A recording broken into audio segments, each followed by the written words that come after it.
Enggak.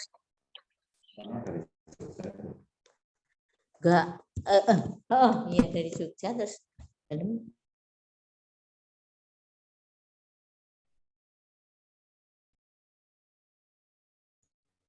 Kita mulai sekarang, Pak Yudit deh. Monggo silakan Mbak Nancy. Bismillahirrahmanirrahim. Assalamualaikum warahmatullahi wabarakatuh. Waalaikumsalam warahmatullahi wabarakatuh. Alhamdulillahirabbil alamin. Assalatu wassalamu ala asrofil anbiya'i wal mursalin wa ala alihi wa ashabihi ajmain amma ba'du. Alhamdulillahirabbil alamin. Pagi yang cerah ini sedikit mendung karena tadi gerimis ya di Solo.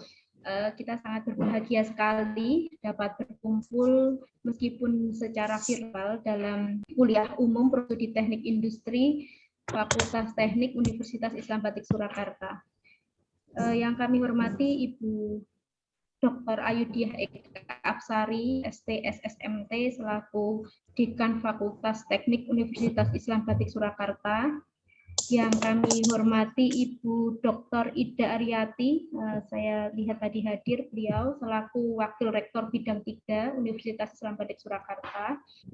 Kemudian yang terhormat Bapak Yudit Cahyantoro, NSST MT, selaku narasumber kita pagi hari ini.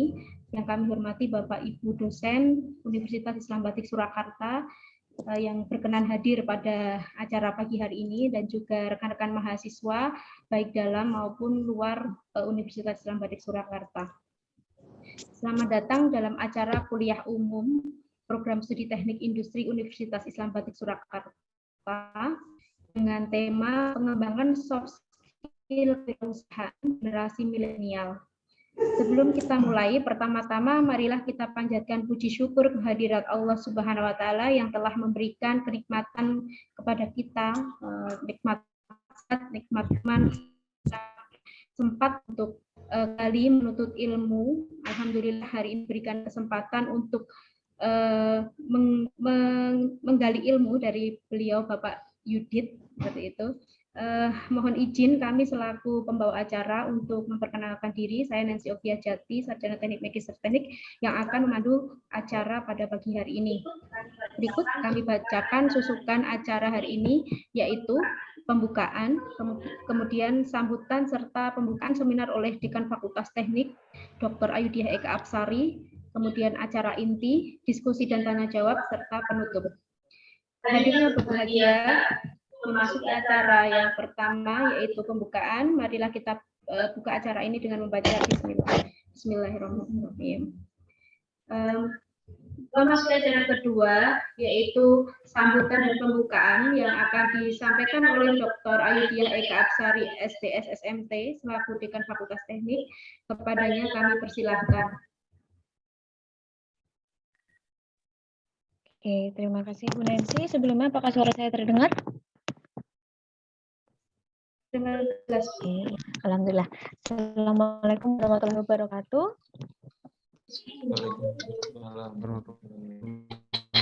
Sebelumnya saya datang kepada Ibu WR3, Ibu Ida Aryati, matur nuwun atas kerawuhannya pada acara pagi hari ini kuliah umum Teknik Industri. Kemudian selaku pengisi materi pagi hari ini Bapak Yudit, selamat pagi Pak. Selamat pagi Bu Ayudiah.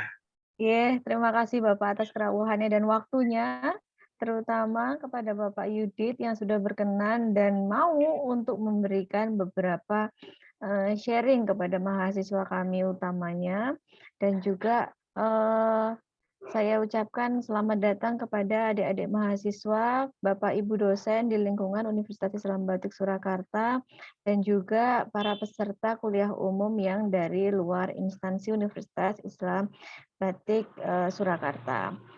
Sebelumnya puji syukur kita panjatkan kehadiran Allah Subhanahu wa taala yang telah memberikan kesehatan utamanya kepada kita semua sehingga kita dapat berkumpul dan juga dapat mendengarkan materi yang akan nanti disampaikan oleh Bapak Yudit, dan semoga nanti kepada seluruh peserta kuliah umum ini dapat menyerap ilmu yang akan disampaikan oleh Bapak Yudit dengan tema pengembangan soft skill kewirausahaan bagi generasi milenial, karena seperti yang kita ketahui yang namanya kewirausahaan ini akan terus berkembang, utamanya dalam masa-masa yang sekarang sudah sangat IT sekali.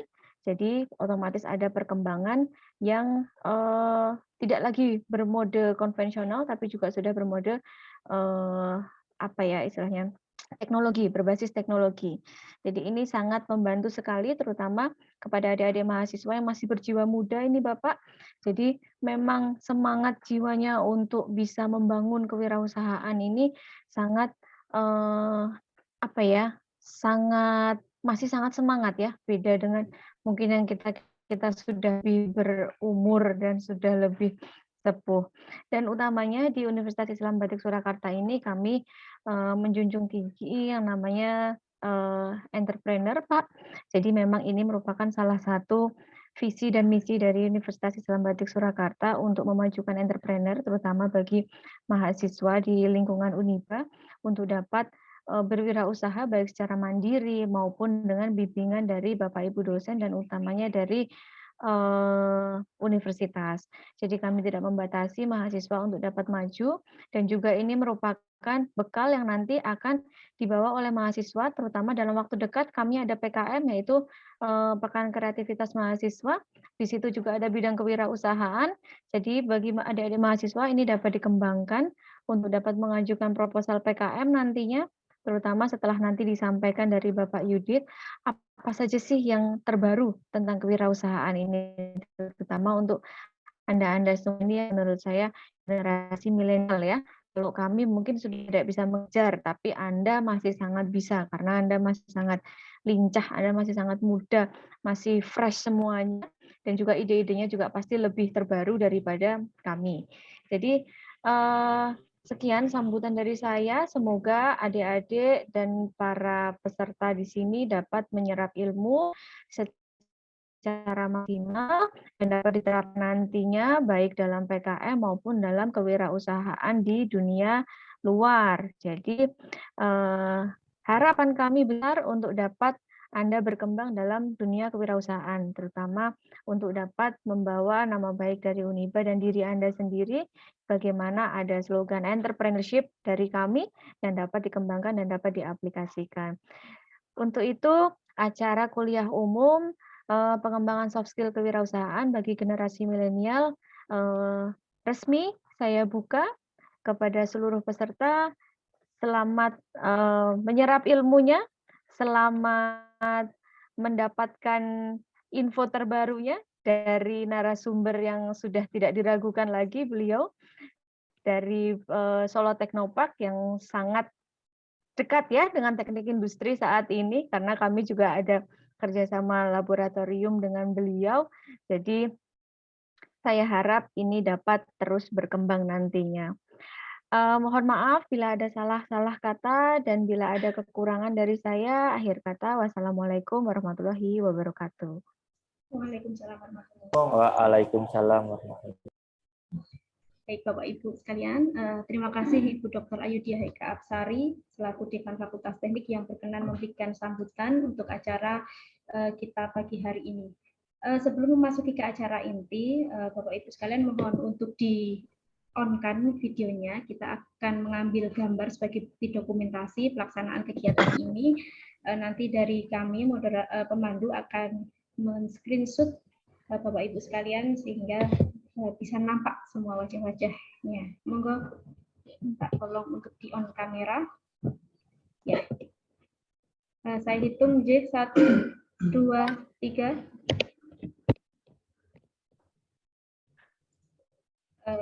Next slide. Bentar, saya hitung dulu. 1, 2, 3. Ya. Terima kasih. Bapak Ibu sekalian, baik memasuki acara inti yaitu materi yang akan disampaikan oleh Bapak Yudit Cahyanto MS STMT. Beliau merupakan pimpinan UPT Solo Teknopark Surakarta. Ya, seperti yang kita ketahui bersama bahwa program studi teknik industri Unidba telah menjalin kerjasama secara langsung dengan UPT Solo Teknopark Surakarta dalam pelaksanaan kegiatan Tridharma Perguruan Tinggi. Kami selaku program studi teknik industri Fakultas Teknik mengucapkan terima kasih sekali kepada Pak Yudit dan telah memberikan kesempatan kami untuk banyak belajar di sana, dan hari ini berkesempatan untuk mendapat materi langsung dari beliau Bapak Yudit Cahyanto. Tanpa berpanjang lebar, langsung saja kepada beliau Bapak Yudit Cahyanto, waktu dan tempat kami persilahkan.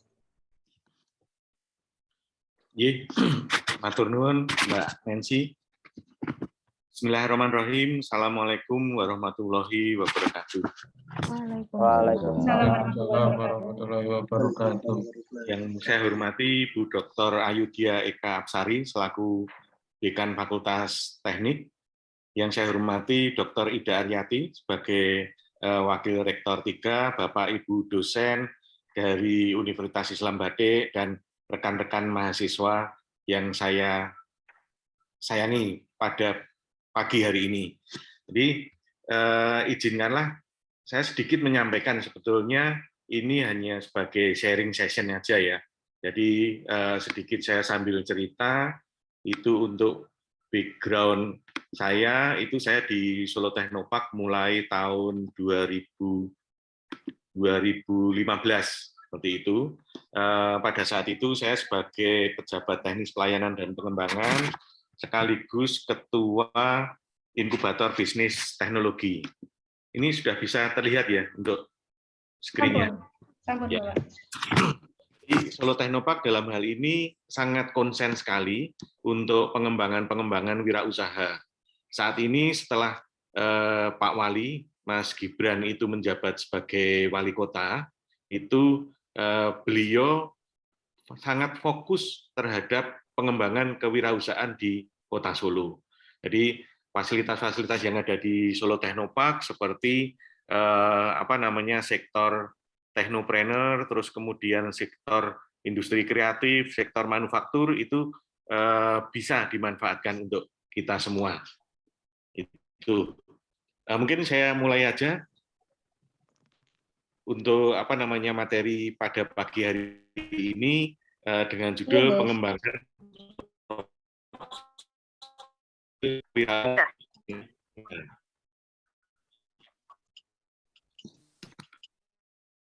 Kalau kita lihat ini, ada banyak foto, yakin semua kenal ini ya. Jadi yang pertama sebelah kiri itu Pak Ahmad Zaki. Kalau saya lebih tepat memanggilnya Mas, itu aja. Dia adalah pendiri Bukalapak, seperti itu. Terus di sebelah kanan, Mas Ferry Unardi. Kalau dilihat dari simbolnya di belakang, itu beliau yang sebagai co-founder untuk Traveloka. Mas Hendy Stiono itu sebagai co-founder Baba Raffi, seperti itu. Nah, yang di sebelah kiri, ini foto yang kanan ya, kalau foto yang kiri itu foto saya. Foto yang kanan itu Mas Menteri, Mas Nadiem Makarim. Jadi beliau adalah pendirinya Gojek. Kenapa saat ini mereka bisa begitu terkenal di usia yang sangat muda? Ya karena mereka memberikan motivasi pada dirinya sendiri untuk menjadi seorang entrepreneur, seperti itu. Nah, kalau kita lihat entrepreneur dengan pengusaha, kadang-kadang kita berpikir apa bedanya toh pengusaha dengan entrepreneur? Yang paling mendasar itu sebetulnya apa? Ini coba kita gali lebih dulu. Kalau kamu dagang asongan, apakah mereka juga termasuk entrepreneur? Mesti jawabannya semua mengatakan bukan, itu bukan entrepreneur, seperti itu. Karena mereka berdagang secara keliling. Nah, kalau kita lihat pedagang yang sudah menetap ini di pasar seperti itu, apakah mereka juga termasuk entrepreneur? Itu ada yang bilang iya betul, ada yang bukan, ada yang macam-macam pendapat, bisa bermacam-macam. Kalau mereka juga menggunakan proses marketing juga, karena seorang entrepreneur itu harus melalui proses marketing seperti itu. Nah, ini didorong keliling dan sebagainya. Itu kita kadang-kadang bingung membedakan apakah itu pengusaha atau seorang entrepreneur. Mereka semua berusaha juga, mereka semua berdagang juga seperti itu. Nah, kalau ini umpamanya, oh entrepreneur itu adalah seorang yang sudah berdagang menetap itu di satu tempat, dia punya toko, dia punya omset yang tetap, nah, seperti itu. Ada tokonya, kita bisa langsung cari, langsung datang, seperti itu. Nah, kalau kita lihat di pasar, deretan dagang ini, apakah barang yang mereka jual berbeda? Nah, intinya ada di situ. Jadi seorang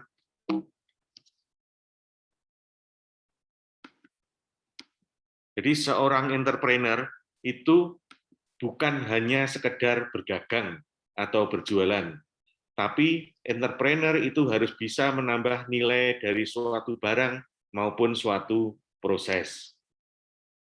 Nah ini, kalau kita bicara tentang penambahan nilai, sekarang ini ada pensil, harganya berapa? Kalau katakanlah kita Rp1.000, seperti itu.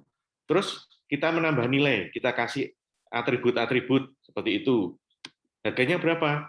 Bisa naik menjadi 1.500. Atau contoh lagi tempat pensil seperti ini, kita tambah dengan variasi-variasi warna, harganya naik menjadi lebih mahal. Bekas-bekas kaleng minuman, jika isinya habis, kalengnya diapakan? Kebanyakan dibuang, tapi kita coba manfaatkan menjadi tempat alat-alat tulis seperti itu, atau di desa-desa itu kaleng susu itu menjadi tempat tabungan seperti itu. Jadi entrepreneur sejati itu bukan hanya menambah nilai, tapi entrepreneur punya pandangan berbeda. Mereka memilih untuk menjalankan ide bisnis yang unik dan berbeda dengan orang lain dengan melakukan apa? Inovasi produk, inovasi pemasaran, dan inovasi proses. Itu. Nah, kalau di Solo Technopark ada inkubator bisnis, itu kalau kita menseleksi calon-calon entrepreneur, itu kita lihat terlebih dahulu yang pertama adalah output-nya. Jadi output-nya itu inovasinya apa? Terus kemudian output-nya itu dari sisi produk, pemasaran, proses itu dibutuhkan nggak oleh masyarakat? Seperti itu. Kalau output itu dibutuhkan, kita yakin 100% bahwa nanti usaha yang dirintis atau usaha yang dibangun oleh entrepreneur itu bisa menjadi besar. Nah, contohnya yang di Gojek, itu kan Pak Nadiem kalau cerita, itu dia setiap hari naik Gojek dari suatu tempat pada saat dia kuliah, terus kemudian dia punya ide bagaimana Gojek itu dimasukkan dalam sebuah super apps, itu kan aplikasi. Nah, itu akhirnya jadi aplikasi yang saat ini banyak dipakai dan bahkan banyak direplikasi oleh aplikasi-aplikasi yang lain seperti itu. Nah, sekarang kita melihat inovasinya apa di era revolusi industri 4.0. Jadi kalau kita berada di ranah industri, ya, saya pun juga mengajar manajemen industri di Politeknik Admi dan di D3 UNS, itu saya selalu bicara tentang revolusi industri 4.0. Jadi ditandai dengan kemunculan superkomputer, robot pintar, kendaraan tanpa pengemudi, cloud computing, dan lain-lain. Itu untuk perkembangan yang memungkinkan manusia lebih mengoptimalkan fungsi otak kita. Seperti itu.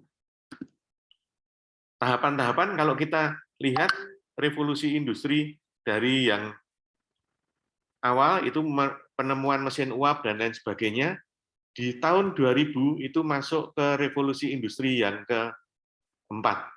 Kalau dilihat dari fasa periodnya, jadi bukan dilihat dari masing-masing penemuannya ya.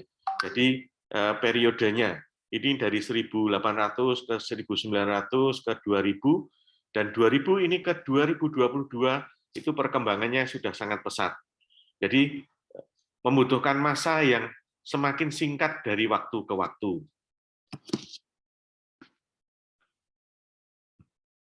Karakteristik untuk revolusi industri 4.0 itu adalah kehadiran disruptif teknologi. Jadi disruptif teknologi hadir begitu cepat dan pesat sehingga memberi ancaman bagi industri-industri yang saat ini sudah eksis. Seperti itu. Terus kemudian ada yang namanya perubahan ukuran perusahaan.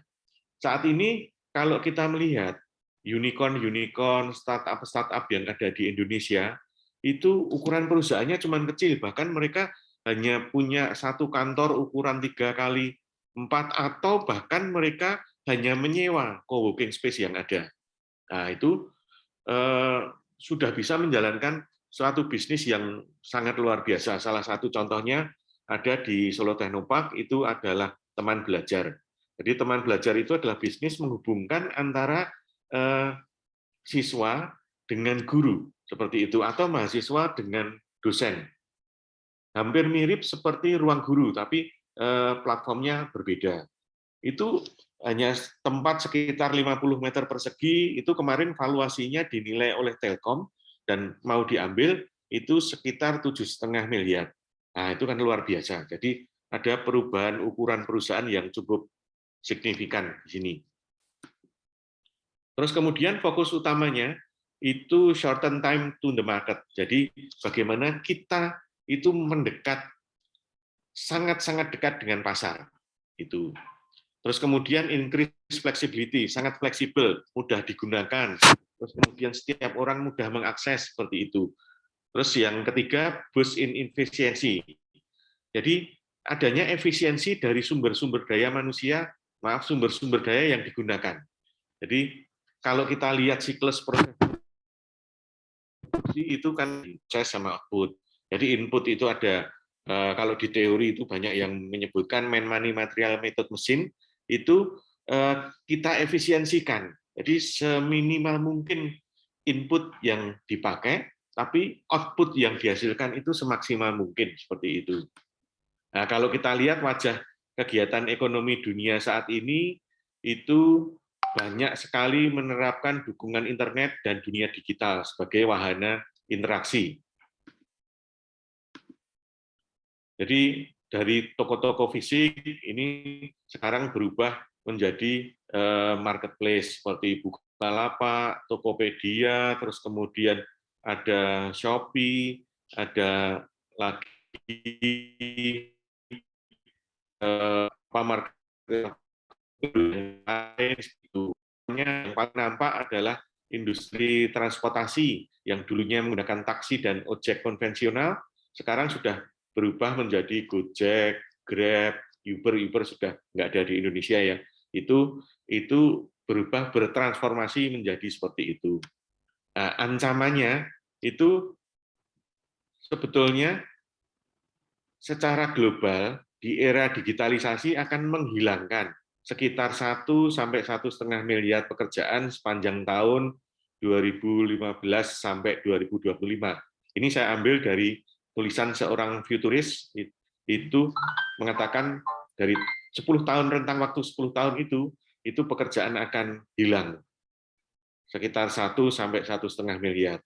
Tapi di balik itu ada peluang. Jadi era digitalisasi berpotensi memberikan peningkatan net tenaga kerja hingga 2,1 juta pekerja baru pada tahun 2025.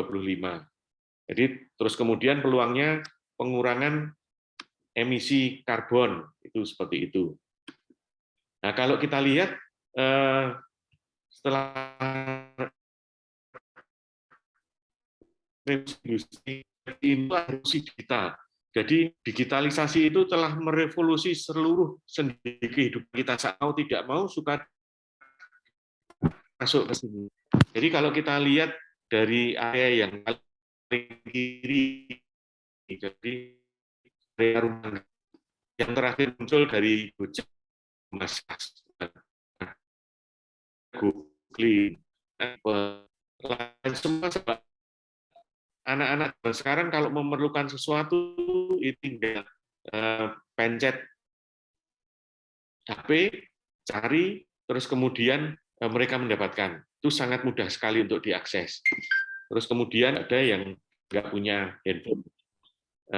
Mereka pasti pegang alat komunikasi handphone tersebut. Nah, bagaimana kita menyiapkan entrepreneur di era 4.0 seperti saat ini?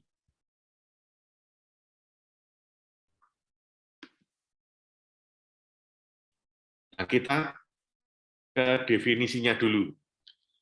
Entrepreneurship adalah merupakan suatu proses penerapan kreativitas dan inovasi untuk memecahkan masalah dan mencari peluang dari masalah-masalah yang dihadapi oleh setiap orang dalam kehidupan sehari-hari. Nah, dari definisi entrepreneur ini, itu yang kita jadikan sebagai dasar kalau kita melakukan proses seleksi untuk calon-calon entrepreneur atau calon-calon startup. Jadi di Solo Technopark itu ada program pembinaan entrepreneur ya, itu dibiayai oleh pemerintah pusat maupun dibiayai oleh pemerintah daerah, itu setiap tahun ada. Jadi silahkan nanti Bapak Ibu kalau punya ide-ide bisnis, ide-ide untuk peluang dalam memecahkan masalah, silahkan datang ke Solo Technopark. Di sana ada tim sendiri, tim inkubator bisnis. Di sana kita siapkan fasilitas-fasilitas seperti co-working space, terus kemudian fasilitas untuk hub. Jadi hub di sini seperti Shopee Innovation Hub, terus kemudian ada Mandiri Digital Hub, itu ada di Solo Technopark.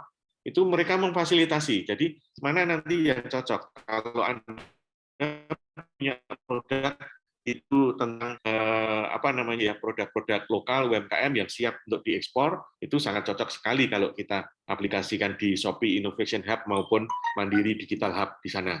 Selain itu, kalau yang baru merintis, itu sebentar lagi kita buka, ini sekalian promosi sedikit, Bapak Ibu ya, kita sebentar lagi membuka itu program untuk pra-inkubasi. Jadi dalam perjalanan menuju ke entrepreneurship, menjadi seorang entrepreneur itu kita ada tahapan pra-inkubasi, inkubasi, dan pra-inkubasinya kita membuka 100 slot untuk kita berikan suatu pendampingan seperti itu selama 3 bulan untuk belajar menjadi seorang entrepreneur.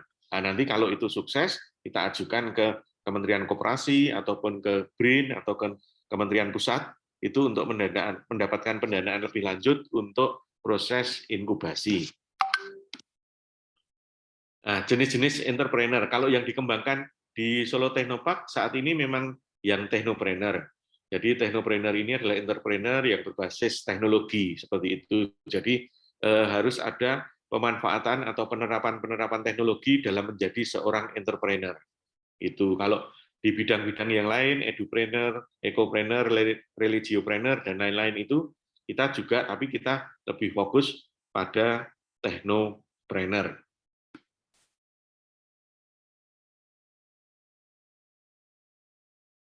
Nah, ini bagaimana kita bisa menjadi seorang entrepreneurship.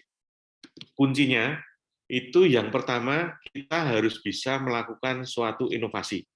Inovasi terhadap produk, inovasi terhadap proses, inovasi terhadap suatu alat. Inovasi ini didukung dengan adanya kreativitas. Jadi kita harus punya mindset bahwa segala proses yang ada dalam industri atau segala proses yang ada dalam kehidupan sehari-hari itu masih bisa dioptimalkan. Nah, itu yang nantinya akan memacu kreativitas kita.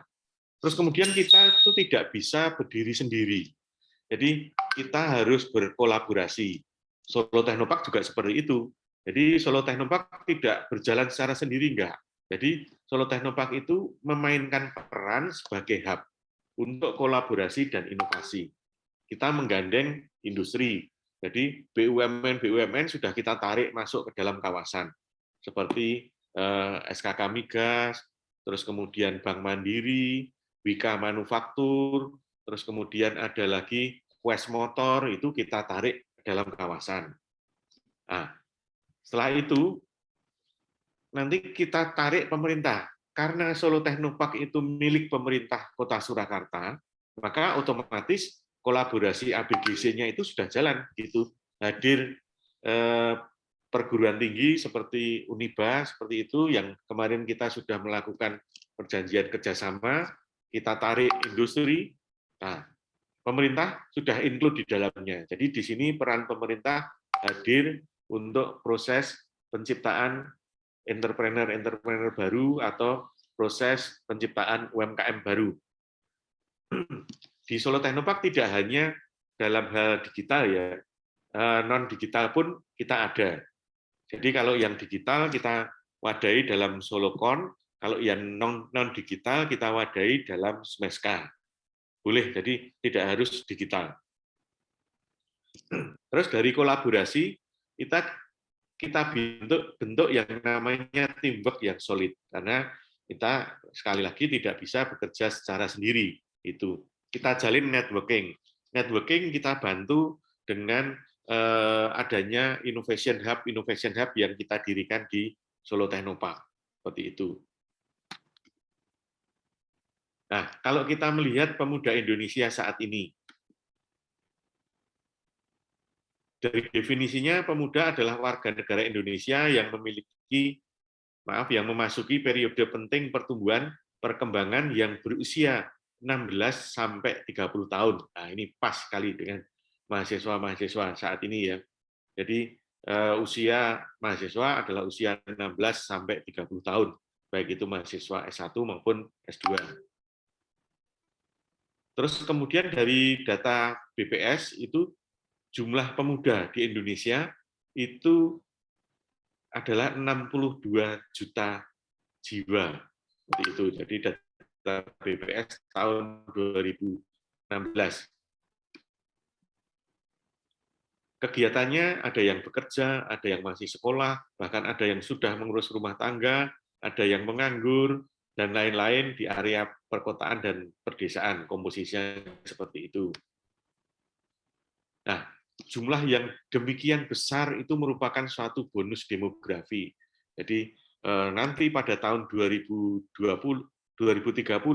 itu ada sekitar 205 juta jiwa usia produktif. Nah, ini kalau tidak dibekali dengan kemampuan-kemampuan yang baik, tidak dibekali dengan kemampuan-kemampuan yang atau kompetensi yang relevan, itu akan menjadikan masalah. Nah, ini makanya kita hadir, Solo Technopark selaku pemerintah Kota Surakarta hadir itu untuk membantu memecahkan masalah bonus demografi tahun 2030. Kita tidak harus bekerja dengan orang lain, tidak. Kita bisa menciptakan lapangan-lapangan pekerjaan sendiri. Nah, itu yang kita inginkan.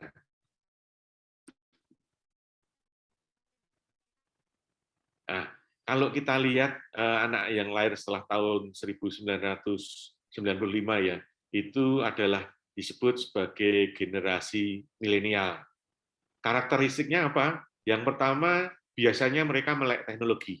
Jadi cepat sekali kalau ada teknologi baru, ada ilmu-ilmu baru, dengan sangat cepat mereka akan menggunakan, menyerap, memahami itu cepat sekali. Itu.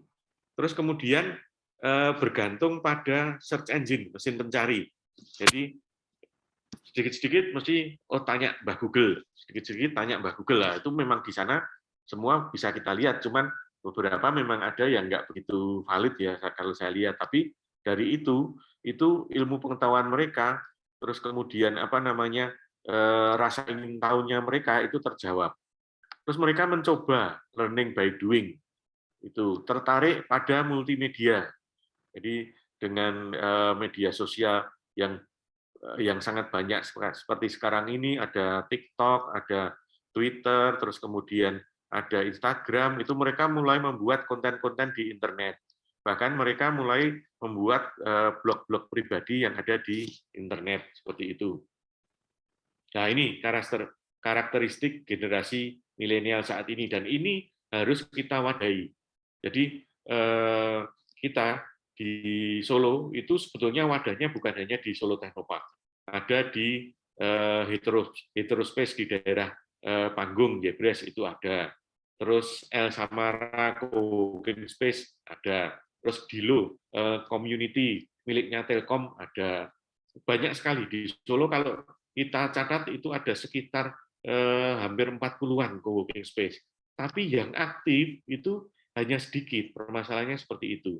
Jadi mari dengan ini saya ajak ya mahasiswa-mahasiswa di Solo ya, Mari kita manfaatkan fasilitas-fasilitas yang ada di Solo ini supaya generasi milenial ini bisa lebih berkembang, bisa lebih maju, memahami teknologi, memanfaatkan teknologi, tapi teknologi yang positif seperti itu. Jadi ada salah satunya pengembangan kewirausahaan itu adalah hal yang positif. Nah, untuk mencegah hal-hal negatif, kita juga sediakan. Jadi di STP saat ini ada yang namanya Cyber Security Hub, kerjasama Solo Technopark dengan Huawei.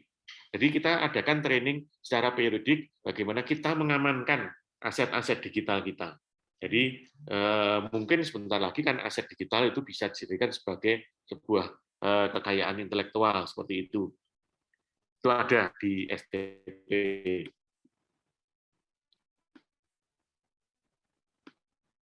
Nah ini, kenyataan kalau kita melihat dari data BPS, Biro Pusat Statistik, itu ada angka pengangguran yang cukup tinggi. Dan ini ada pada lulusan SMK. Nah ini, jadi kita cukup prihatin karena sebetulnya SMK itu menjembatani supaya orang itu bisa siap ke lapangan pekerjaan. Angka penganggurannya cukup tinggi. Ini kita usahakan untuk kaum milenial lulusan SMK ini, mereka yang tidak mau meneruskan perguruan tinggi itu ya mau berwirausaha seperti itu. Untuk berwirausaha ada skill-skill yang harus, atau istilahnya skill-skill yang harus dipahami. Contoh melakukan proses seleksi dari industri-industri untuk rekrutmen. Dari proses rekrutmen itu kita ambil kesimpulan bahwa di tahun 2022 ini skill yang paling banyak dibutuhkan itu adalah yang ini. Porsinya 36%. Jadi kompleks problem solving. Jadi seseorang itu harus bisa menyelesaikan masalah-masalah asing yang belum diketahui solusinya. Ini agak aneh memang.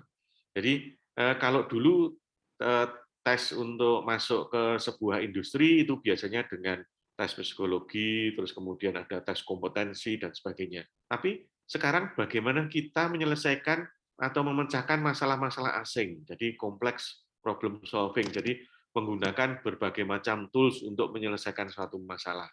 Itu. Jadi lebih banyak proses seleksinya kalau di perusahaan saat ini menggunakan focus group discussion. Jadi leaderless group discussion. Jadi mereka berdiskusi secara bebas. Kalau saya lihat seperti itu.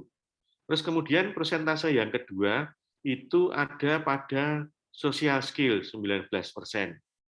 Jadi social skill di sini kemampuan untuk melakukan koordinasi, negosiasi, persuasi, mentoring, kepekaan, memberikan bantuan hingga emotional intelligence. Jadi fungsi-fungsi sosial kemasyarakatan ini lebih ditonjolkan. Jadi bagaimana kita berinteraksi dengan orang lain itu menjadi bagian yang penting karena dalam proses wirausaha atau entrepreneur itu kita harus berinteraksi dengan orang banyak, baik itu dari level bawah maupun level atas, tergantung produk apa yang akan kita tawarkan, seperti itu.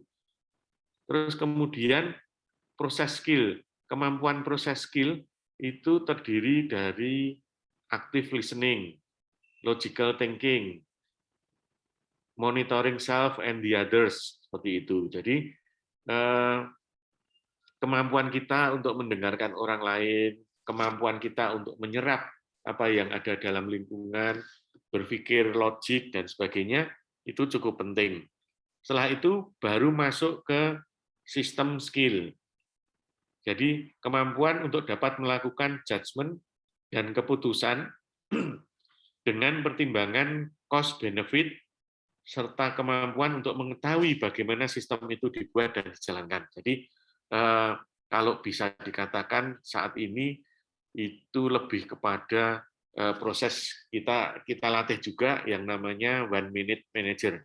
Jadi one minute manager itu ada suatu kasus, mereka dibatasi waktu 1 menit, harus bisa menyelesaikan dengan pertimbangan cost dan benefit. Itu. Jadi memang ya terlihat tergesa-gesa seperti itu, tapi itu harus mampu dilakukan oleh seorang entrepreneur. Jadi kita Nompak ada pelatihannya untuk wirausaha seperti itu. Jadi kita namakan one minute manager. Jadi bagaimana seorang manajer itu dalam jangka waktu 1 menit bisa mengambil sebuah keputusan. Terus kemudian yang terakhir 15%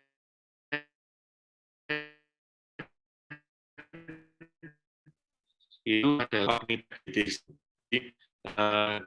Problem solving ini menempati urutan yang pertama. Jadi merespon masa depan itu bagaimana? Yang pertama adalah komitmen peningkatan investasi di pengembangan digital skill. Jadi kalau kita investasi ya investasilah dalam hal pelatihan seperti tadi cyber security, pelatihan digital marketing, dan bagaimana kita digital branding seperti itu harus kita asah. Selalu mencoba dan menerapkan prototipe teknologi terbaru. Kalau ada hal yang baru jangan resisten. Jadi kita harus adaptasi. Kita ambil, terus kemudian kita saring sendiri. Oh, ini ternyata hal ini baik, yang buruk ditinggalkan seperti itu. Menggali bentuk kolaborasi baru bagi model sertifikasi atau pendidikan dalam ranah peningkatan digital skill. Jadi kalau kita lebih banyak sertifikat kompetensi dalam hal digital, itu akan lebih banyak diterima di industri-industri atau kemungkinan kita menciptakan lapangan pekerjaan itu lebih besar. Dilakukan kolaborasi antara dunia industri, akademi, dan masyarakat. Itu tadi sudah saya paparkan di awal.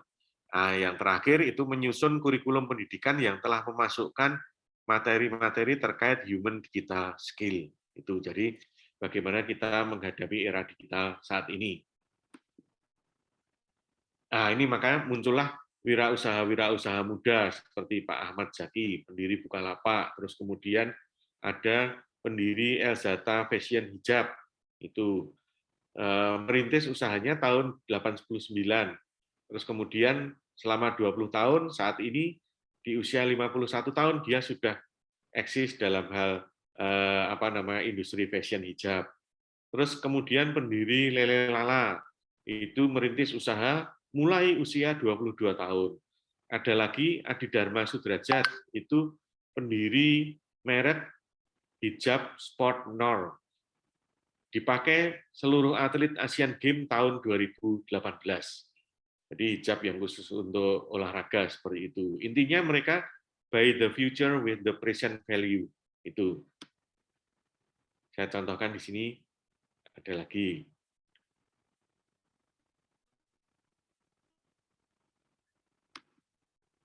Nah, bagaimana kita membeli masa depan dengan value-value yang ada pada sekarang. Jadi kita membaca peluang, terus kemudian kita menciptakan peluang, berorientasi pada hasil, kita harus perfeksionis, detail, dan disiplin.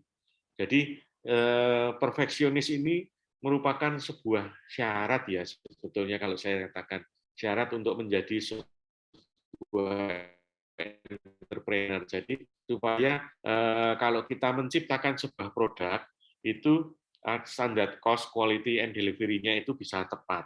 Itu saat ini bukan hanya itu saja, tapi kita selalu tekankan adanya safety dan moral. Jadi safety itu apa? Produk yang kita bikin itu aman kalau digunakan. Moral artinya apa? Kita membuat produk itu harus punya tanggung jawab moral seperti itu. Terus detail. Detail itu dalam artian bahwa setiap proses dan tahapan itu dicatat secara rinci. Hal ini dimaksudkan bukan kok kita memperumit, enggak, tapi kita harus punya prinsip bahwa setiap proses, setiap tahapan yang dijalankan itu harus bisa dioptimalkan. Nah, nanti dengan proses pencatatan secara detail ini akan kita lihat mana-mana activity yang memberikan added value dan mana-mana activity yang tidak memberikan added value. yang nggak memberikan added value ya cepat-cepat kita buang seperti itu. Jadi dengan melakukan proses secara detail ini kita jadi tahu. Itu kalau beda dengan yang pedagang tadi, mereka kalau pedagang itu kan hanya menyalurkan ya. Jadi mereka membeli barang, mereka mengambil laba, mereka menyalurkan seperti itu. Tapi kalau entrepreneur itu tidak seperti itu. Kemudian disiplin, baik disiplin waktu maupun disiplin-disiplin yang lain.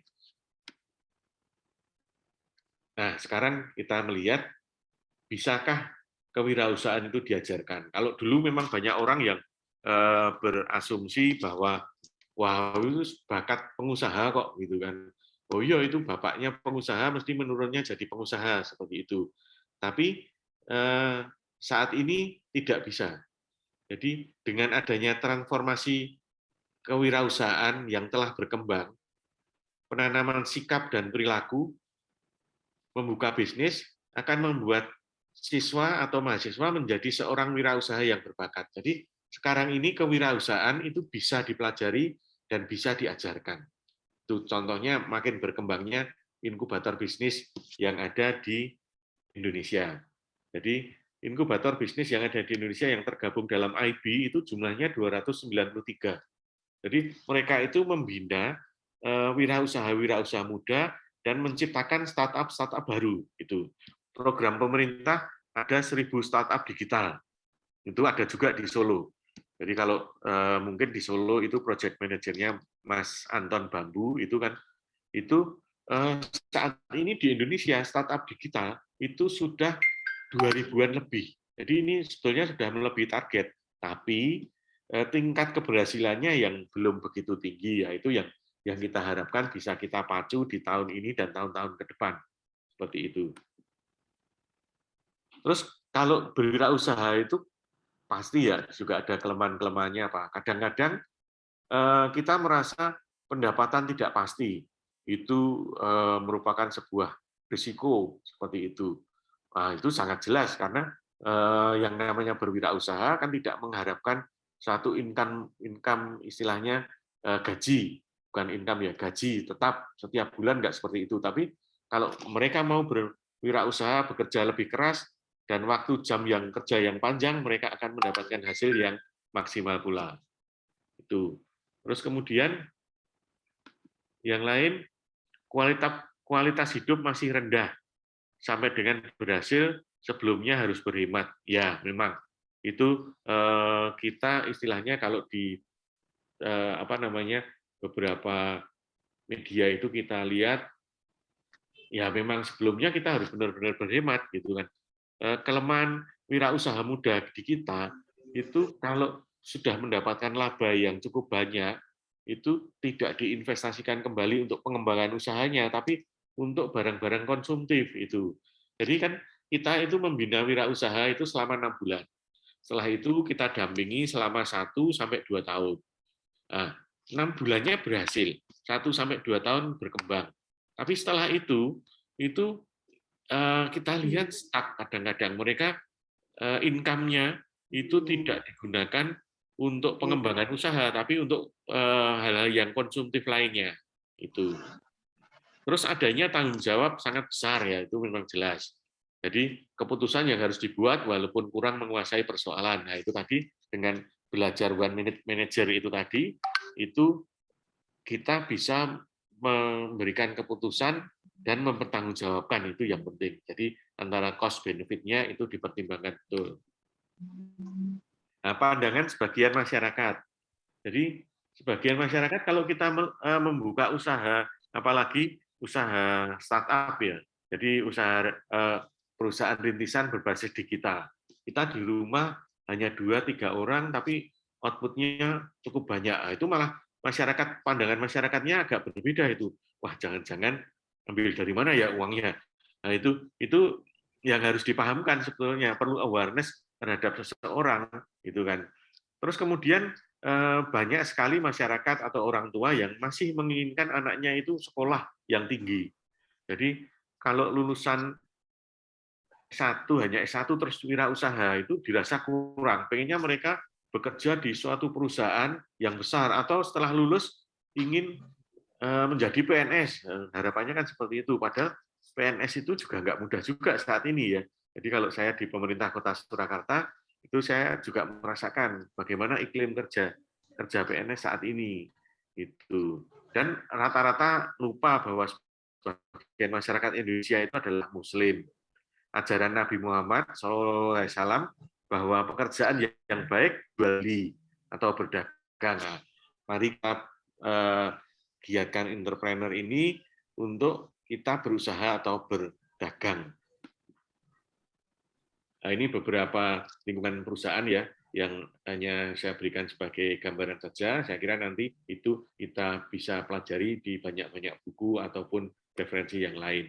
Pada dasarnya, setiap orang memiliki peluang yang sama besar untuk bisa menjadi pelaku usaha. Jadi opportunity. Kadang-kadang kita berpikir, seperti tadi yang sudah saya ungkapkan, oh iya benar wong bapaknya pengusaha kok gitu kan. Kadang-kadang iya dia tidak mulai dari nol karena sudah punya modal yang cukup besar gitu kan. Padahal opportunity, peluangnya itu sebetulnya sama. Peluangnya itu sama untuk setiap orang membuka usaha.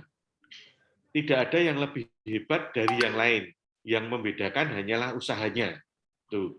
Jadi mindset ini harus kita tanamkan kalau kita mau mengembangkan bisnis atau perusahaan pemula berbasis teknologi. Jadi kita mulai dari hal yang sama. Karena apa? Karena dalam membangun bisnis kita butuh yang adanya kolaborasi tadi. Kalau kita ada kekurangan di satu hal, ya ambillah kelebihan-kelebihan orang lain, kita ajak untuk bergabung, berkolaborasi, seperti itu. Terus bagaimana caranya? Yang pertama itu tekad. Jadi kalau tadi dalam membina UMKM, membina wirausaha, menumbuhkan perusahaan pemula berbasis teknologi, itu seleksi pertamanya adalah dari output. Jadi apakah produk yang dibikin atau yang diproduksi itu dibutuhkan oleh masyarakat atau tidak, itu penilaian yang pertama. Yang kedua adalah tekad. Jadi seorang CEO atau co-founder sebuah perusahaan pemula itu harus mempunyai semangat yang kuat. Jadi dua hal itu kunci suksesnya. Jadi produk itu dibutuhkan masyarakat atau tidak, tadi di awal sudah saya sampaikan. Yang kedua itu adalah tekad. Jadi keinginan yang kuat, sangat kuat untuk melakukan proses wirausaha. Itu banyak sekali di sini itu proses pembinaan wirausaha itu by project. Saya katakan by project itu kenapa? Karena saya gini, kalau saya melihat umpamanya kita ada program pembinaan wirausaha untuk menjadi entrepreneur dari Kementerian Koperasi. Tak lihat datanya yang masuk mendaftar. Oh, Bapak A. Selesai 1 tahun, selesai dengan produknya. Di tahun berikutnya ada program lagi dari pemerintah kota. Oh, ini Bapak A daftar lagi. Oh, kok produknya yang dibawa beda. Nah, ini yang dinamakan by project. Jadi dia punya tekad yang kuat, tapi untuk mendapatkan uang. Itu bukan jiwa wirausaha seperti itu. Jadi kalau Anda sudah menekuni satu bidang usaha dan itu Anda lihat prospek ke depannya itu bagus, ya udah itu dijalankan. Kecuali kalau seperti pada saat pandemi ini ada masalah ya keterbatasan itu kita pivot ke industri yang berbeda, itu bisa saja seperti itu. Mulai dari yang kita miliki dulu. Jadi kekuatannya ada dalam diri kita. Jangan memulai dari orang lain. Kalau saya pernah terjadi, itu ada seorang yang membuat alat untuk pijat refleksi untuk stroke, gitu kan. Bagus alatnya, jadi semacam elektrik seperti itu. Tapi dia 3 orang. Ternyata yang 2 orang itu mengundurkan diri, meninggalkan co-foundernya. Dan co-foundernya ini nggak bisa apa-apa, karena sebetulnya kemampuan yang dimiliki oleh anak buahnya itulah itu yang berbahaya juga seperti itu. Jadi mulailah dari bakat dan minat kita sendiri. Target, fokus, dan konsisten. Jadi jangan mudah goyah terhadap istilahnya iming-iming yang lain. Oh ini aja, bisnis ini aja, ganti bisnis ini, itu seperti itu. Kita mencoba belajar dari pendahulu-pendahulu kita. Jadi orang-orang yang sukses sudah melakukan wirausaha. Kadang-kadang kita sendiri yang menggagalkan ini. Jadi, oh iya benar itu orangnya sangat beruntung kok. Oh iya itu hanya 1001 kok. Orang seperti itu ya jangan seperti itu. Kalau itu ada 1001 ya 1002-nya adalah kita, gitu kan. Itu kiat kita untuk belajar dari para pengusaha yang sukses. Terus paksa untuk mulai melakukan. Kapan? Ya saat ini, gitu kan. Jadi mulai sekarang, mulai berpikir kreatif, inovatif, kita cari peluang-peluang. Selama produk itu dibutuhkan di masyarakat, saya yakin 100% usaha Anda akan berhasil. Seperti itu. Jadi tidak ada hasil berbeda dengan cara yang sama. Jadi mungkin apabila ingin hasil yang berbeda, maka apa yang kita lakukan haruslah berbeda. Seperti itu. Itu aja mungkin yang bisa saya sampaikan di siang hari ini. Mungkin nanti setelah ini kita lanjut dengan diskusi. Monggo, waktu saya kembalikan ke Mbak Nancy. Terima kasih. Wassalamualaikum warahmatullahi wabarakatuh. Waalaikumsalam warahmatullahi wabarakatuh.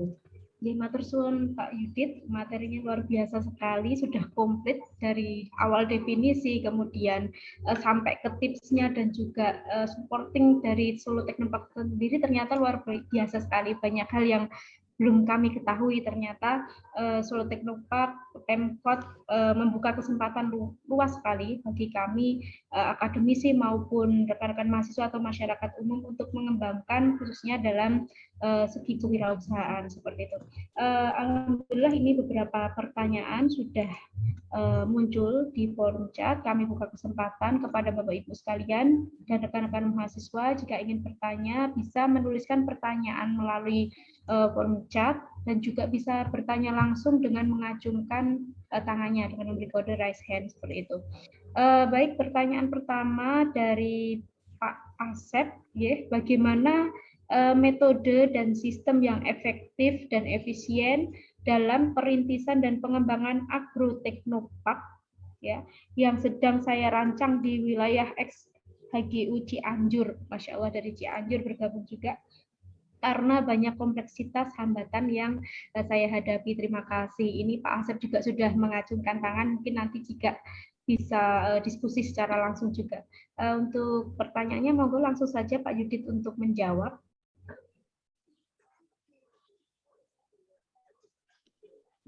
Matur nuwun Pak Asep.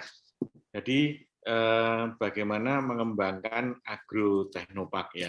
Jadi dalam pengembangan sebuah teknopark itu masing-masing memang punya bidang fokus sendiri-sendiri. Jadi kalau di Solo Technopark itu bidang fokusnya adalah manufaktur, ICT, energi, dan industri kreatif. Ada 4. Sebetulnya kalau dari Asosiasi Sains Technopark Indonesia itu yang paling ideal itu maksimal 2 memang, atau bahkan 1. Umpamanya ambil manufaktur aja. Nah ini tempat Pak Asep ini sudah fokus kepada agro, itu sangat bagus sekali. Jadi yang terpenting di saat sekarang ini untuk merancang sebuah teknopark itu kan ada 3 syarat, Bapak. Jadi syarat yang pertama itu ada layanan R&D, terus kemudian syarat yang kedua itu ada layanan inkubasi, syarat yang ketiga adalah adanya layanan industri. Nah, di tiga hal itu mencoba dipenuhi. Jadi umpamanya di R&D, kalau Bapak bergerak di bidang agro, berarti Bapak harus mengajak institusi pendidikan yang bergerak di bidang agro untuk penelitiannya masuk dalam kawasan. Kemudian ada inkubasi, mencoba menghasilkan wirausaha baru untuk proses agro seperti itu. Yang ketiga industri, lah ini yang paling penting. Jadi industri agro ditarik masuk ke dalam kawasan. Masuk ke dalam kawasan itu bukan berarti mereka pabriknya masuk ke dalam kawasan, enggak ya. Jadi masuk ke dalam kawasan itu Bapak cari industri agro yang kira-kira punya mindset atau punya istilahnya visi misi yang sama dengan Teknopark.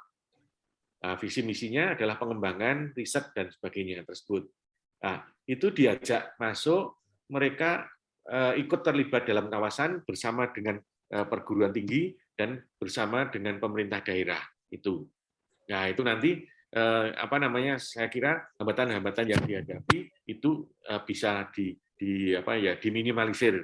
Memang hambatan itu selalu ada. Kalau seperti kita di manufaktur ya, untuk manufaktur di STP Solo Teknopark itu kita ajak masuk seperti Politeknik ADMI, terus kemudian Teknik Mesin UNS, terus kemudian ada lagi Sekolah Vokasi UNS, itu kemudian ada lagi UMS, itu masuk tempat kita. Jadi saat ini total ada sekitar 7 perguruan tinggi aktif yang berkolaborasi di Solo Teknopark termasuk dengan Uniba. Kalau yang hanya perjanjian kerjasama biasa itu memang banyak, tapi kalau yang aktif terlibat itu ada 7 seperti itu. Nah, itu. Terus kemudian di industri, jadi industri-industri unggulan, industri utama yang dijadikan seperti industri induk dalam kawasan Teknopark Bapak. Jadi dengan itu kalau ada masalah-masalah agro itu bisa teratasi. Umpamanya kalau yang saya pernah alami umpamanya di Solo Teknopark itu membuat manufaktur untuk oil and gas di Indonesia. Nah, itu kita ajak SKK Migas masuk, Petrotechno masuk, Pertamina Hulu itu masuk. Terus kemudian beberapa K3S yang lain masuk berkolaborasi di sana. Itu. Terus kemudian dulu pernah kita pengen mengadakan pengembangan untuk industri pesawat terbang.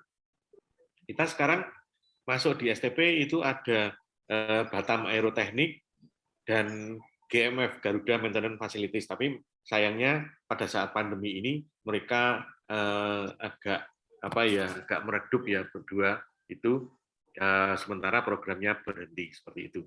Itu mungkin yang bisa saya berikan sebagai gambaran. Jadi 3 komponen itu harus ada dalam area Teknopark atau dalam pengendalian Teknopark. Jadi kan Teknopark itu lahan kan sebetulnya minimal itu adalah sekitar 20 hektar minimal. Tapi di Solo karena keterbatasan lahan kita dengan 8,9 itu bisa. Ya fasilitasnya yang lain nanti difasilitasi secara digital gitu kan. Sebentar lagi kan ada Indonesia Digital Teknopark. Itu yang akan kita coba inisiasi supaya kita tidak ada keterbatasan tempat, waktu, dan jarak. Itu mungkin jawaban dari saya, Pak Asep. Monggo kalau ada yang masih ditanyakan. Monggo Pak Asep, jika Iya, Pak. mau bertanya langsung. Ini Pak, penjelasan aja Pak tentang kondisi Pak, penggambaran kondisi wilayah. Jadi ceritanya kan, ini wilayahnya itu kan memang ex-HGU nih, lahan terlantar. Nah, kami tim di daerah itu Pak merencanakan untuk agroteknopark dan saya ikut terlibat. Sebenarnya ini lintas pengetahuan saya, di mana, nah di situ kan benar-benar dari nol. Bahkan tantangan salah satunya adalah mencari investor. Nah, karena dan kita sebenarnya ada lahannya itu kurang lebih 128 hektar dan untuk itu sudah dikonsep. Cuman karena saya lintas anggap aja lintas pengetahuan Pak. Yang jadi ini Pak, karena saya benar-benar anggap aja blank dan saya belum benar-benar mendalami tentang agroteknopark yang rencana kami ini kan. Kira-kira saya harus mulai dari awal itu untuk benar-benar biar perancangan dan konsep yang saya buat itu benar-benar bisa realisasi, itu saya tahap pertama itu harus mendekati siapa Pak? Karena kalau untuk ke tahap R&D, inkubasi dan industri itu mungkin tahap berikutnya setelah perancangan awal itu udah terbentuk. Nah, sedangkan saya ini benar-benar dari nol itu saya harus bergandeng dengan siapa dan benar-benar menggali ilmu pengetahuannya dari siapa gitu. Nah, mungkin seperti itu dulu Pak. Terima kasih. Baik Pak Asep, pertanyaannya bagus sekali ya. Jadi saya ingin balik bertanya dulu. Untuk Cianjur Agroteknopark ini itu yang menginisiasi siapa, Bapak? Jadi dari industri atau dari perguruan tinggi atau dari pemerintah? Bukan Pak, personal Pak. Jadi ada karena ada ini Pak, dosen dari Universitas Wastu Kencana, unsur Surya Kencana dari ini, jadi dia dosen, tapi dia ikut tertarik untuk mengelola, dan di situ beliau mempunyai ide gagasan dengan luas lahannya sekitar 128 hektar itu, gimana kalau kita dijadikan komoditas industri agro. Nah, terbentuklah ada ide, ayo kita buat tim untuk pembuatan agrotechnopark. Cuman di situ ya beban berat lah, tapi kita punya semangat untuk bisa terbentuk. Nah, gitu. Itu dari itu Pak, kalau balik pertanyaan Bapak tadi gitu, dari ada secara personal lah anggap gitu.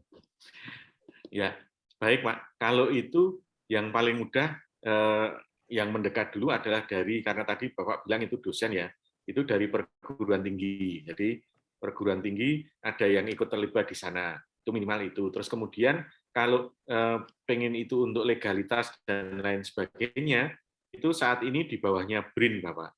Jadi di bawah BRIN itu ada yang namanya Direktorat Inovasi, itu mengelola untuk kawasan-kawasan teknopark. Terus setelah itu di Indonesia itu ada asosiasinya, jadi ASTPI, Asosiasi Sains Teknopark Indonesia, itu nanti akan diarahkan Bapak, karena setiap tahun itu ada penilaian juga. Jadi teknopark itu digolongkan menjadi 3 level, itu yang level pratama, madya, dan utama. Nah, yang level pratama itu banyak, terus yang level madya itu ada 8, yang level utama itu belum, karena yang level utama itu harus ada kolaborasi kerjasama dengan industri dan teknopark di luar negeri. Itu di Indonesia belum ada. Nah, itu semua yang memberikan penilaian BRIN, Bapak. Jadi kalau Bapak nanti sudah tergabung dalam Asosiasi Sains Teknopark Indonesia, itu akan dibimbing, Bapak. Jadi,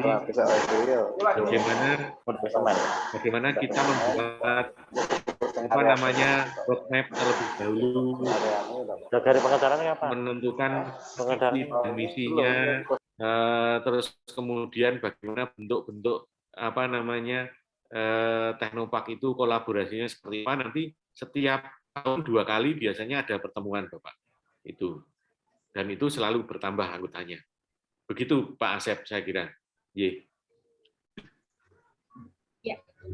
Pak Asep sudah cukup menjawab ya penjelasan dari beliau. Ya. Sebenarnya banyak, cuman saya karena terbatas waktu bukan tulis sekian. Terima kasih. Ya, sama-sama Pak Asep. Sebelum kami lanjutkan ke pertanyaan selanjutnya, kami ucapkan sugeng rawuh kepada Pak Joko Kristianto yang mewakili dari Yayasan Perguruan Tinggi Islam Batik, kemudian melihat satu kepala pengembangan mutu, dan juga di sini juga Bu Sri Juli Rahmati, kepala LK Pendidikan, Pengembangan dan Pengabdian Masyarakat Universitas Islam Batik Surakarta. Sugeng rawuh Bapak Ibu. Baik, dan pertanyaan selanjutnya ini dari Ibu Maya Sari. Mohon arahan untuk mengasah kemampuan kompleks problem solving. Ya, tadi dipaparkan bahwa kompleks problem solving ini peluang kerja terbesar ya secara presentasi di masa depan gitu ya. Untuk ini bagaimana kemampuan mahasiswa dalam kompleks problem solving, mahasiswa kami dalam kegiatan perkuliahan itu bagaimana? Mungkin di sini maksudnya kita selaku dosen ini mungkin Ibu Maya Sari ini kemampuan dalam mengasah kemampuan mahasiswa dalam kompleks problem solving dalam perkuliahan itu bagaimana? Mohon tips dari Pak Yudit. Terima kasih, Pak. Terima kasih Bu Maya Sari pertanyaannya. Jadi kalau menghadapi kompleks problem solving itu kita biasanya ajak mahasiswa itu untuk masuk ke dalam realita industri yang sesungguhnya. Jadi kalau di dunia teknik itu kita coba mereka masuk ke dalam industri yang sesungguhnya itu. Jadi istilahnya kalau di itu link and match seperti itu. Jadi mahasiswa bukan hanya menerima pelajaran-pelajaran yang ada di kurikulum itu saja. Jadi kurikulum itu kan kalau Ibu tanya ke STP, kurikulumnya apa? Jawab, kurikulumnya nggak ada. Karena kita di industri yang itu kalau ini kan nggak bisa bekerja seperti itu. Saya mengajar juga ada GPPP, SAP dan sebagainya. Itu mereka kita ajak keluar untuk melakukan aktivitas-aktivitas produksi yang sesuai juga dengan proses magang bersertifikat, magang sertifikat independen, magang industri, magang di independen bersertifikat, MSIB. Jadi itu program magang di suatu perusahaan di mana mereka akan diakui maksimal 20 SKS, terus kemudian nanti itu pengalaman mereka dalam salah seperti itu. Jadi saya kira program magang yang harus disediakan, tapi dalam hal magangnya itu harus ada rambu-rambunya juga, Ibu. Jadi kita tidak boleh mahasiswa itu sembarangan pilih institusi-institusi mana yang akan digunakan mahasiswa magang. Kalau institusinya itu terstruktur dengan bagus dan syukur-syukur sudah terdaftar di Dikti, itu adalah tempat untuk magang. Perbedaannya kalau magang secara biasa itu mereka mungkin tidak mendapatkan insentif apapun. Tapi kalau magang yang MSIB, magang studi independen bersertifikat, itu mereka mendapatkan insentif berupa uang saku seperti itu saja. Tapi daftar perusahaan-perusahaan yang sudah ditunjuk oleh Dikti untuk sebagai tempat magang, itu alangkah baiknya mahasiswa bisa masuk di sana. Saat ini STP termasuk, Bu, sebagai tempat magang. Jadi kita saat ini ada 50 mahasiswa dari seluruh Indonesia itu yang magang di STP. Kemarin pada saat rekrutmen untuk pembukaan itu kita ambil 50, itu yang daftar 1.600. Luar biasa ini. Jadi memang program MSIB ini memang sangat luar biasa. Jadi untuk melatih kompleks problem solving seperti itu. Itu kira-kira Ibu yang bisa saya jawab. Nggih, matur nuwun. Teman Pak Yudit arahanipun nggih. Teman-teman mahasiswa luas ya untuk magang di Solo Teknologi bukaan periode. Mahasiswa sekalian bisa mendaftar dan ikut bersaing dengan berbagai lain. Maunya Bu Nancy. Oke, sinten mau meraih hand? Kan Pak. Bagas. Oh iya, Bagas silakan. Uniba. Oh ya, silakan Bagas. Mau tanya Pak, kebetulan saya dari Teknik Sipil Uniba, mau menanyakan beberapa saat ini ada proyek untuk kegiatan mahasiswa yang kaitannya dengan proyek sipil apa enggak? Kalau ada, untuk peluang kerjasamanya gimana Pak? Apakah bisa? Seperti itu Pak. Oh iya. Mungkin gitu aja Bu Nancy. Untuk Pak Yudit, menikah sepertinya dari sipil tertarik juga untuk bisa kerjasama di sana. Gimana Pak? Pak Bagas, saat ini ada Bapak. Jadi silahkan saja jadi mendaftar magang di STP. Tapi ini magang secara personal ya, artinya antara kerjasama antara STP dengan Uniba. Jadi bukan magang yang difasilitasi oleh Dikti. Tapi kita menerima karena saat ini kita sedang melakukan proses pembangunan kawasan. Jadi memang background kita itu kebanyakan adalah dari teknik mesin, teknik industri, terus teknik informatika. Saya kemarin di beberapa meeting itu, wah kok kita nggak ada ya yang background-nya teknik sipil seperti itu. Nah, kalau masih mau magang di tempat kita, monggo saja itu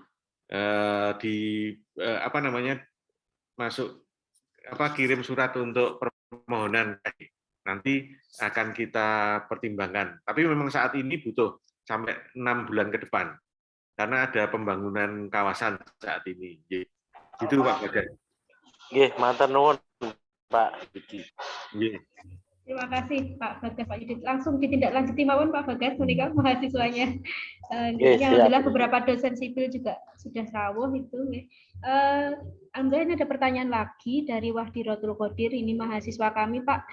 Mohon izin bertanya Pak, bagaimana jika kita sudah mempunyai minat untuk berwirausaha, tapi bakat yang kita miliki kurang mendukung. Nah ini mungkin curhatan dari mahasiswa kami Pak. Mohon motivasinya juga karena bakat sepertinya bakat yang kurang mendukung. Nah ini mau seperti apa? Makasih. Jadi kita itu menilai bakat kita itu dari mana dulu gitu kan.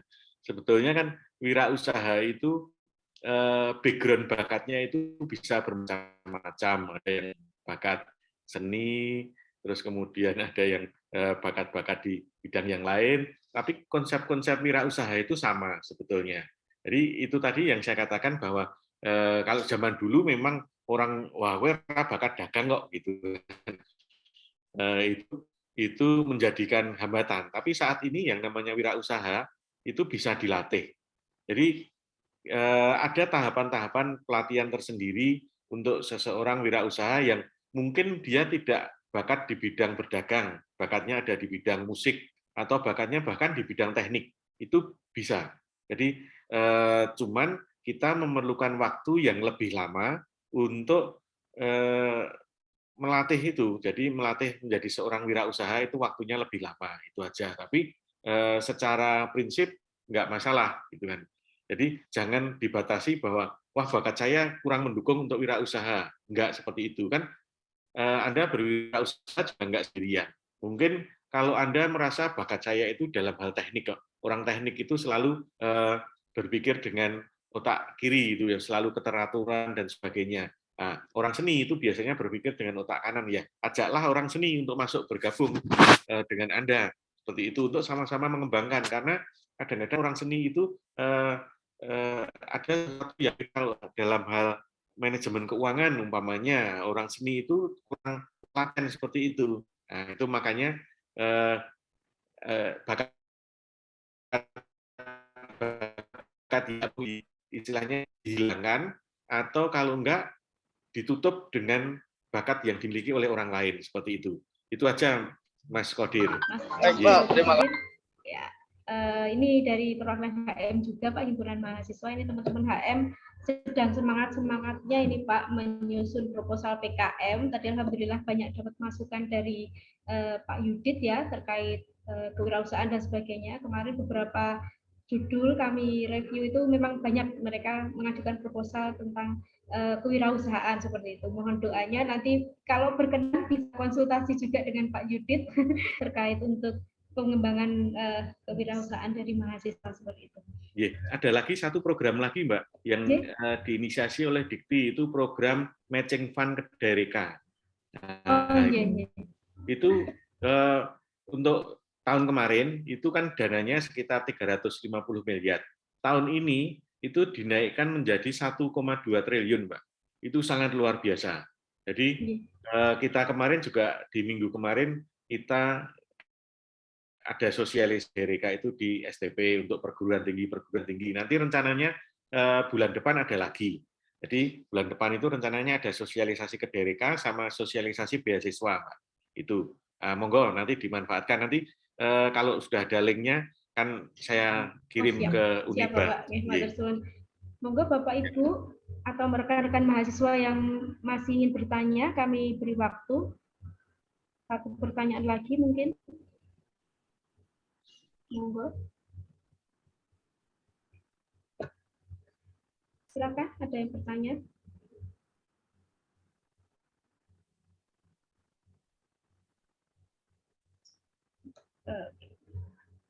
Mungkin sudah cukup ya, tidak ada pertanyaan lagi dari Bapak Ibu semua dan rekan-rekan mahasiswa. Sudah sangat jelas sekali penjelasan dari Pak Yudit terkait materi tentang kewirausahaan untuk generasi milenial. Dan memang terjadi perubahan yang sangat besar sekali ya dalam kegiatan berbisnis seperti itu, dari dulu yang kebanyakan manual sekarang digitalisasi seperti itu. Baik, selaku moderator karena sudah tidak ada lagi diskusi dan pertanyaan dari peserta sekalian, kami cukupkan untuk kuliah umum kita pada pagi hari ini. Alhamdulillah telah berjalan lancar. kami ucapkan terima kasih kepada Pak Yudit, kepada seluruh peserta yang telah hadir dalam kuliah umum kita hari ini. Akhir kata, kita tutup, mungkin mohon izin menyampaikan satu pantun Pak Yudit untuk penyemangat gitu ya. Pohon beringin daunnya lebat, batang besi mudah berkarat. Untuk kerabat dan juga sahabat, semoga acara ini memberikan manfaat untuk kita semua. Terima kasih, saya Nancy Okta Jati, mohon undur diri, terima kasih, dan mohon maaf jika ada kesalahan. Akhir kata, wassalamualaikum warahmatullahi wabarakatuh. Oh ya, untuk materi mungkin nanti bisa di-share ke panitia nih, Pak. Nanti setelah ini saya share. Iya. Matur suwun sangat Bapak nggih. Telah berkenan nggih. Monggo, assalamualaikum. Waalaikumsalam. Mohon izin, Li. Nggih.